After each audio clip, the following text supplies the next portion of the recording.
Student 13वें chapter के इस class में हम पढ़ेंगे अजैविक कारकों के बारे में। तो पारितंत्र में हमने पढ़ा था कि पारितंत्र में जैविक घटक का उसके पर्यावरण के साथ एक पारस्परिक संबंध होता है। तो जो अजैविक घटक होते हैं वो कौन कौन से होते हैं पर्यावरण के, तो उनमें जो महत्वपूर्ण कारक है उनकी हम चर्चा करने वाले हैं। तो प्रमुख अजैविक कारक, जिसमें पहला है तापमान या टेम्परेचर। देखिए, पृथ्वी पर ताप का सबसे बड़ा जो स्रोत होता है वो सूर्य होता है। तो सूर्य से सौर ऊर्जा में हमें जब पृथ्वी पर की किरणें गिरती है तो हमें ताप की अभिव्यक्ति होती है, यानी पृथ्वी को तापमान मिलता है। तो तापमान पारिस्थितिकी रूप से सबसे महत्वपूर्ण पारिस्थितिकीय कारक है। देखिए, तो ये सबसे महत्वपूर्ण और सबसे प्रमुख एक जैविक कारक है तापमान पारिस्थितिकी का। पृथ्वी पर औसत तापमान ऋतु के अनुसार बदलता रहता है। तो तापमान हम जानते हैं कि साल भर में तापमान कभी ज़्यादा होता रहता है, कभी कम होता रहता है, कभी मध्यम होता रहता है। भूमध्य रेखा से ध्रुवों की ओर जाने पर हम ये पहले पढ़ चुके हैं कि जैसे जैसे भूमध्य रेखा से हम ध्रुवों की तरफ जाएंगे, चाहे वो दक्षिणी ध्रुव हो चाहे उत्तरी ध्रुव हो, उसमें तापमान कम होता जाता है। और मैदान से अगर हम पर्वत शिखरों यानी ऊंचाई पर जाते हैं तो भी तापमान कम होता जाता है। तो जो हिल स्टेशन होते हैं उनमें हमेशा तापमान कम मिलता है, क्योंकि ऊंचाई के साथ साथ तापमान घटता है। और जब हम भूमध्य रेखा से ध्रुवों की ओर जाते हैं तो भी तापमान घटता चला जाता है। ध्रुवीय क्षेत्र, जिसमें उत्तरी और दक्षिणी ध्रुव होते हैं, और जो उच्च तुंगता वाले यानी जो एल्टीट्यूड यानी ज़्यादा ऊंचाई वाले जो क्षेत्र होते हैं, उनमें तापमान अवशून्य सब जीरो से लेकर ग्रीष्म ऋतु में उष्णकटिबंधीय मरुस्थलों में 50 डिग्री से भी अधिक रहता है। तो देखिए, पृथ्वी पर तापमान कहीं पर जीरो से भी नीचे रहता है, मरुस्थलों में 50 डिग्री से भी ज़्यादा पहुंच जाता है। तो ये जो तापमान में ये जो बदलाव है, परिवर्तन है, ये जीवों को निर्धारित करता है, वहाँ पर जीवों को निर्धारित करता है। तो कुछ जगह पर तो देखिए, जैसे ध्रुवीय क्षेत्र होते हैं, जो ज़्यादा तुंगता वाले ऊंचाई वाले स्थान होते हैं, वहाँ पर जीरो भी रहता है, जीरो से नीचे भी रहता है। और जो मरुस्थल होते हैं वहाँ पर 50 डिग्री से भी ज़्यादा रहता है। कुछ गर्म झरने हैं या जो गंभीर सागर है यानी गहरा सागर, तो समुद्र के गहराई में औसत तापमान 100 डिग्री से भी अधिक रहता है। तो अगर हम समुद्र के गहराई में जाते हैं या गर्म झरने होते हैं, वहाँ पर लगभग औसत तापमान 100 डिग्री से भी अधिक हो जाता है। जीवधारियों के लिए तापमान का एक विशेष महत्व है। विभिन्न जीवों का भौगोलिक वितरण उनकी ताप सहन शक्ति पर निर्भर करता है। तो ये एक बहुत महत्वपूर्ण बात है कि ये जो ताप सहन शक्ति होती है अलग अलग जीवों में अलग अलग तरह की होती है। तो जिस तरह से कोई जीव ताप सहन करने की उसमें ताकत होती है, क्षमता होती है, वहाँ पर वो पाया जाएगा, वरना वहाँ से विलुप्त हो जाएगा। तापमान जीवों में एंजाइमों की कार्य प्रणाली को प्रभावित करता है, और उनकी जो आधारी उपापचय दर होती है, जो अपन BMR बोलते हैं, बेसल मेटाबॉलिक रेट, और जीव की जो अन्य कार्य होते हैं और उसकी जो गतिविधियां होती है उसको प्रभावित करता है। तो तापमान जीव को प्रभावित करता है सीधे तौर पर, और उसके कारण ही उसका भौगोलिक वितरण है वो अलग अलग पाया जाता है। जीवों में जो ताप सहन करने की जो शक्ति होती है या क्षमता होती है, उसके आधार पर हम अगर जीवों को बांटें तो उनके हम दो समूह बना सकते हैं। यानी जीवों को तापमान सहने की शक्ति या क्षमता के आधार पर दो समूहों में हम बांट सकते हैं। तो पहला है यूरी थर्मल और दूसरा होता है स्टेनोथर्मल। देखिए, तो ये दो शब्द होते हैं, यूरी और स्टेनो। तो यूरी का मतलब होता है बढ़ता हुआ या वाइड, और स्टेनो का मतलब होता है नैरो रेंज या कम परास। ये व्यापक परास और ये कम। तो यूरी थर्मल क्या होता है? कुछ जीव तापमान के व्यापक परास को, देखिए ये इसका अर्थ है। व्यापक परास का मतलब है वाइड रेंज ऑफ टेम्परेचर को सहन कर सकते हैं। तो वाइड रेंज टेम्परेचर का मतलब है ये जीव 0 डिग्री से नीचे के टेम्परेचर को भी सहन कर सकते हैं और 50 डिग्री तक भी सहन कर सकते हैं। यानी ये एक लंबी परास के तापमान को सहन करने की इनमें ताकत होती है। तो ये जीव तापमान के व्यापक परास को सहन कर सकते हैं, अर्थात तापमान के बड़े उतार चढ़ाव को सहन करने में सक्षम होते हैं। तो 0 डिग्री को भी सहन कर लेंगे, 50 डिग्री को भी सहन कर लेंगे, और उसमें ये खूब वृद्धि करते हैं, और ऐसे जीवों को हम यूरीथर्मल जीव कहते हैं, जैसे स्तनधारी और पक्षी, ये यूरीथर्मल होते हैं। तो ये स्तनधारी और पक्षी इसीलिए पृथ्वी पर लगभग स्थानों पर मिल जाते हैं, क्योंकि ये यूरीथर्मल होते हैं। इनमें ताप सहन करने की क्षमता है वो ज़्यादा होती है, यानी एक व्यापक परास का ये तापमान सहन कर सकते हैं। दूसरे जो जीव होते हैं ना, वो स्टेनोथर्मल होते हैं। देखो, तो ये ज़्यादा परास का तापमान सहन नहीं कर पाते हैं। ऐसे जीव जो तापमान की कम परास में ही रहने में सक्षम होते हैं, तो उन्हें स्टेनोथर्मल जीव कहते हैं। जैसे उभयचर है, तो उभयचर स्टेनोथर्मल है। जैसे तापमान बढ़ता है, ये ठंडी इलाकों के या ठंडे स्थानों की ओर चला जाता है, और ज़्यादा ठंड बढ़ती है तो ये गर्म स्थान की तरफ जाने का प्रयास करता है। तो ये ज़्यादा इनमें ताप सहन करने की क्षमता नहीं है। तो एक लो रेंज में, जिसको अपन नैरो रेंज बोलते हैं, क्या बोलते हैं, नैरो रेंज ऑफ टेम्परेचर। तो ये टेम्परेचर की एक नैरो रेंज को सहन करते हैं। जैसे उभयचर है, रेंगने वाले सरीसृप है, और मछलियां हैं, ये सभी स्टेनोथर्मल होते हैं। अब यहाँ पर एक प्रश्न आता है, देखिए कि ये आम के जो पेड़ है वो कनाडा में और जर्मनी जैसे शीतोष्ण देशों में नहीं होते हैं। वहाँ पर आम के पौधे क्यों नहीं होते हैं? तो वो इसलिए नहीं होते हैं क्योंकि आम का पौधा एक स्टेनोथर्मल की तरह काम करता है। ये अधिक तापमान को सहन नहीं, तापमान की जो अधिक परास होती है उसको सहन नहीं कर सकता। हिम जो चीते होते हैं केरल के जंगलों में नहीं मिलते हैं, या जो टूना मछली है महासागर में, वो शीतोष्ण अक्षांशों से आगे कभी कभार ही पाई जाती है। तो उसका सबका ये कारण है कि इनकी ताप सहन क्षमता अलग अलग होती है।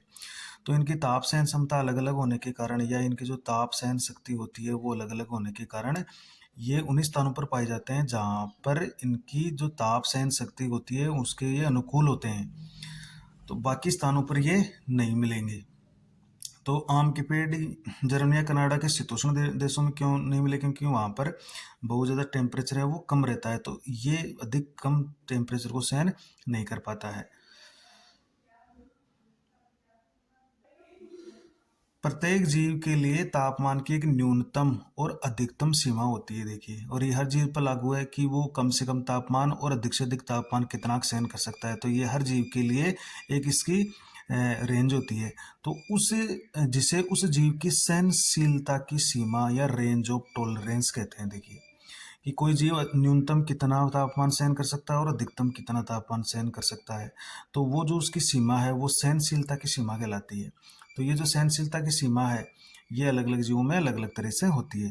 तापमान के प्रभाव से वाष्पन की क्रिया होती है, जलावृष्टि होती है, वायु बहती है यानी वायु में गति होती है, समुद्री धाराओं का संचालन होता है, समुद्री जो धाराएं हैं वो बहती है, चट्टानें गर्म होकर टूटकर मिट्टी बनाती है, और अनेक जैविक क्रियाओं से इसके द्वारा संचालन होता है। तो ये तो ताप के कार्य है। इसमें ताप क्या क्या काम कर सकता है? पृथ्वी की सतह से ऊर्ध्वाधर, देखिए सीधे ऊपर की तरफ जाए अपन, तो ऊर्ध्वाधर तापमान प्रवणता जो ह्रास दर है, लेप्स रेट है। लेप्स रेट का मतलब तापमान कम होने की दर, वो कितनी होती है? तो जो ऊर्ध्वाधर तापमान प्रवणता है वो ह्रास दर कहलाती है, और ये 6.5 डिग्री सेल्सियस प्रति 1000 मीटर है। इसका मतलब है कि प्रत्येक 1000 मीटर की ऊंचाई पर जाने पर तापमान 6.5 डिग्री कम हो जाता है। तो जैसे जैसे हम पृथ्वी की सतह से ऊपर जाते हैं 1000 मीटर पर लगभग 6.5 डिग्री टेम्परेचर कम होता जाता है। तो ये हमारी पृथ्वी की सतह की जो ऊर्ध्वाधर ह्रास दर है, लेप्स रेट है, ये हाल ही के वर्षों में धीरे धीरे बढ़ते हुए जो औसत भूमंडलीय तापमान है, ये देखिए ये चिंता की विषय है, ये चिंता बढ़ी है, क्योंकि इससे पृथ्वी गर्म हो रही है, बर्फ पिघल रही है, समुद्रों का जो जल स्तर वो बढ़ रहा है, जिससे अनेक जीवों की जातियों का वितरण भी प्रभावित होने वाला है। तो तापमान एक महत्वपूर्ण कारक है। दूसरा हम ले लेते हैं जल या वाटर। देखिए ये भी एक महत्वपूर्ण अजैविक घटक है। तो तापमान के बाद जीवन को प्रभावित करने वाला जो महत्वपूर्ण कारक है वो पानी है। देखिए जल है, जल के बिना जीवन संभव नहीं है। क्योंकि जल ही जीवन है। जल के लिए जल की गुणवत्ता यानी उसका रासायनिक संगठन और उसका पीएच महत्वपूर्ण होता है। तो जल जीवन के लिए तभी उचित होगा जब उसका रासायनिक संगठन सही होगा, और यानी H2O, और उसकी पीएच है वो जीवों के अनुकूल होगी। लवण की सांद्रता या लवणता क्या होती है, देखिए। तो लवणता का मतलब होता है जल में नमक या जो अन्य लवण होते हैं वो कितनी मात्रा में प्रेजेंट है। तो जल में नमक या लवण की जो मात्रा उसको लवणता कहते हैं। इस लवणता का मापन हम प्रति 1000 भाग में करते हैं, यानी लवणता का मापन प्रति 1000 भाग में मापी जाती है। अब ये जो लवणता होती है कैसे मापेंगे, अपन ग्राम में ले लेंगे लवण और 1 किलोग्राम पानी के द्वारा माप लेंगे इसको। जैसे मान लीजिए लवणता है, लवणता को हम 1000 ग्राम जल में उपस्थित लवणता को प्रति 1000 ग्राम जल में उपस्थित लवण की कुल मात्रा में व्यक्त करते हैं। कैसे, जैसे मान लीजिए ये है कि स्थलीय जल में की लवणता 5 प्रति 1000 है, तो इसका मतलब है 1000 ग्राम में या 1 किलोग्राम पानी में 5 ग्राम नमक घुला हुआ है। या समुद्र में 30 से 35 प्रति 1000 है, यानी 1 किलोग्राम पानी में 30 से 35 ग्राम लवण घुला हुआ है। तो इस तरह से, या जैसे अलवणीय अति लवणीय जो लेग्यून है उसमें 100 प्रति 1000 से भी अधिक होती है, यानी 1 किलोग्राम पानी में 100 ग्राम नमक घुला हुआ है।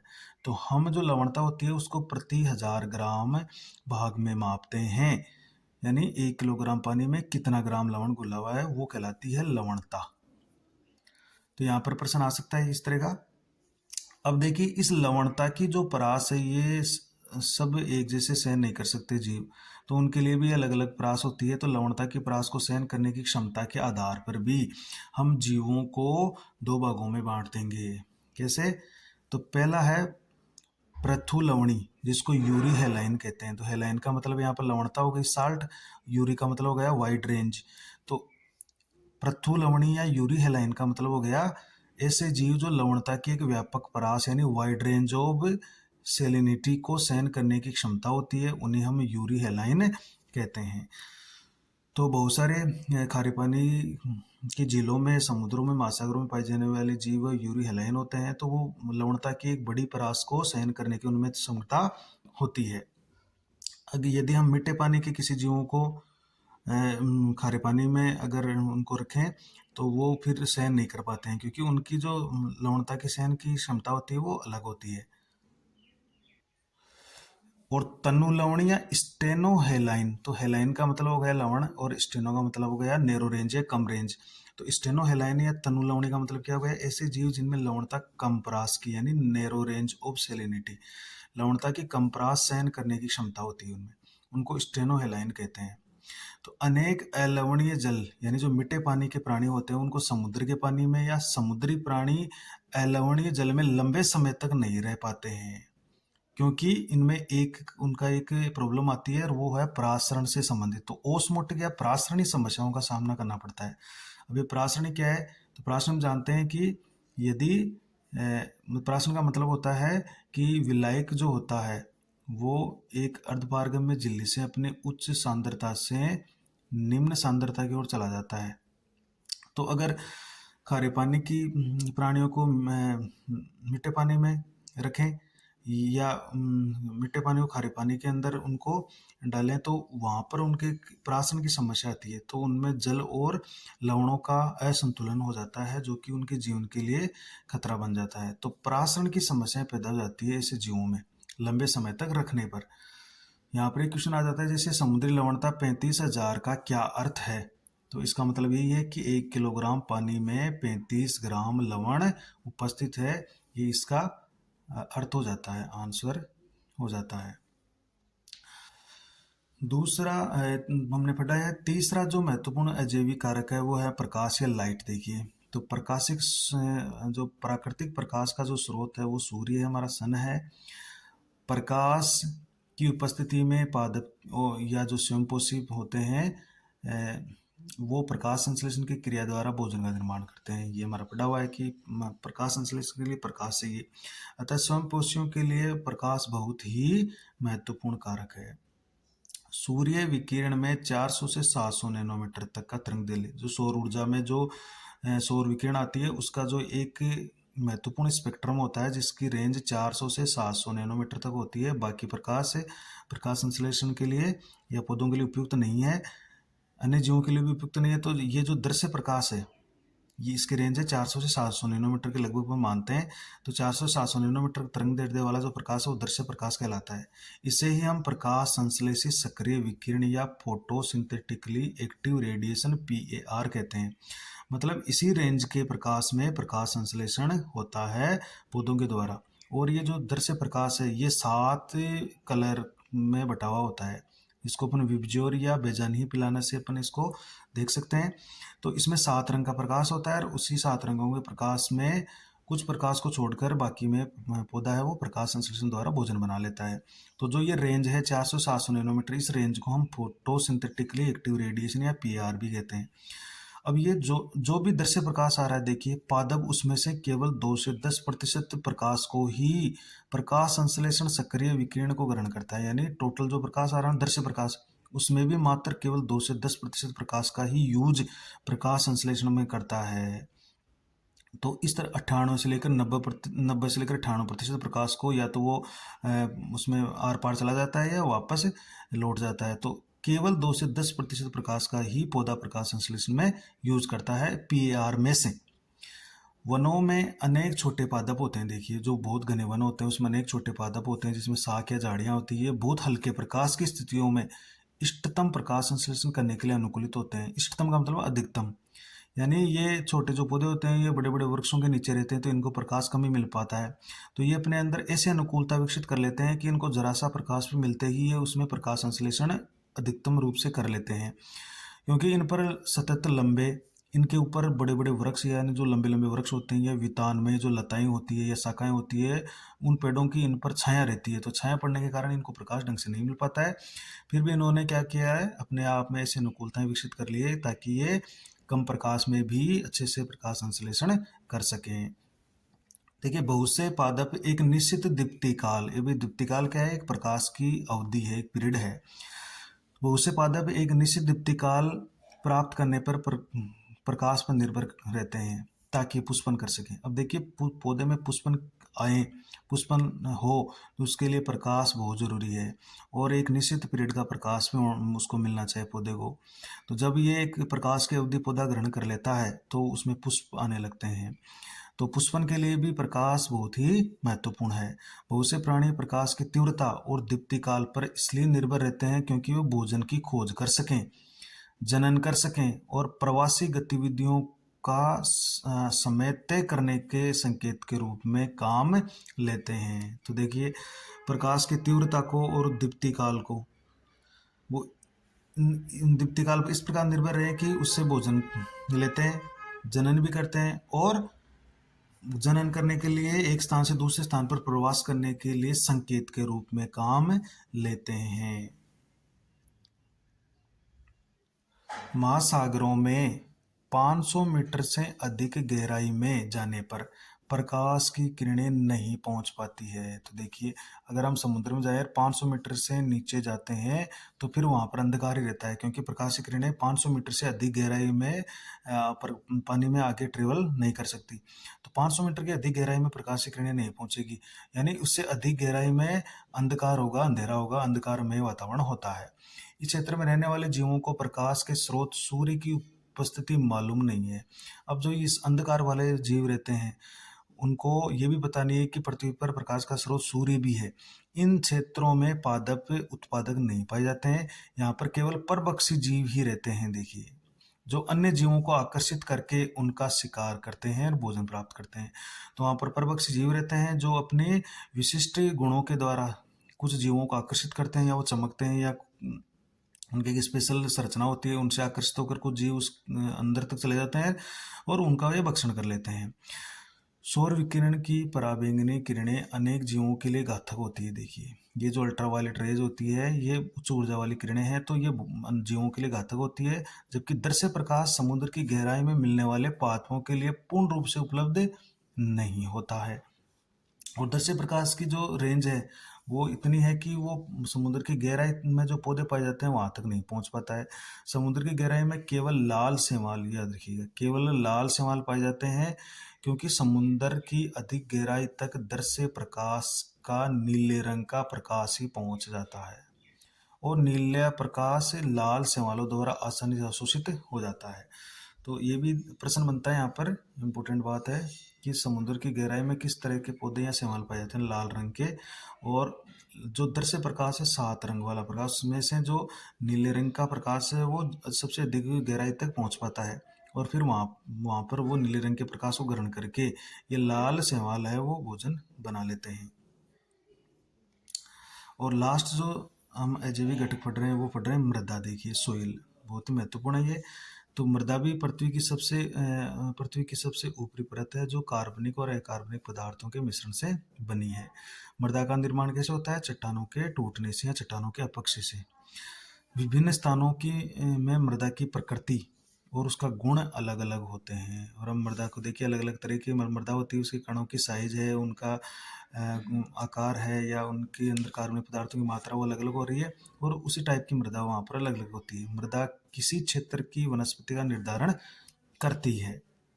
मृदा में अनेक विशेषताएं पाई जाती है जो उस क्षेत्र में वनस्पति का निर्धारण करती है, जैसे मृदा का संगठन कैसा है, उसके कणों का आकार कैसा है, मृदा में अंतर श्रावण की दर कैसी है, जल धारण की क्षमता उसमें कितनी है, उसकी पीएच कैसी है, मृदा में जो खनिज पोषक तत्व है वो कितनी मात्रा में प्रेजेंट है।